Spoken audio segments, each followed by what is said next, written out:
Kat Jito ni, sate ni yang paling sedap pun. Saya memang meniaga sate ni daripada saya umur 16 tahun, 17 tahun macam tu saya start meniaga dah. Resepi ni mai daripada mak dengan ayah saya. Kami memang saya dilahirkan daripada adik-beradik mak ayah yang memang berniaga dalam bidang sate. Sate rasa sedap dia mesti ada rasa manis, akan ada sedikit masin dan akan ada rasa-rasa rempah serai semua macam tu.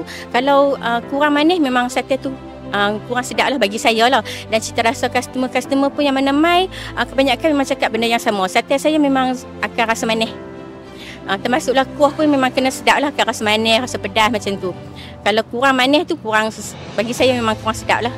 Kat Jito ni, sate ni yang paling sedap pun. Yang paling sedap? Sedap dari segi rasa lah? Ya, semua sedap. Semua sedap? Saiz macam mana? Saiz memang terbaik lah. Terbaik lah. Oh, berbaloi lah kita. Ya, saiz pun besar. Saiz besar. Kira satu family suka makan kau je? Ya, memang suka. Anak-anak pun semua suka. Anak-anak semua suka. 1 sampai 10 kau bagi berapa? 10. Alhamdulillah lah, sate saya memang customer memang ada customer tetap. Kebanyakan customer, saya jaga customer daripada segi saiz sate saya. Okey, dekat kedai saya, sate yang ada dekat sini hanyalah sate ayam dan sate daging. Termasuklah nasi impit. Harga untuk sate ayam saya RM1, daging RM1.40, nasi impit RM1.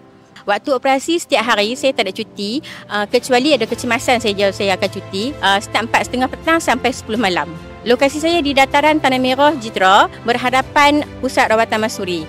Jemput mai support kat su ramai-ramai, insya-Allah hampa akan berpuas hati, garanti sedap.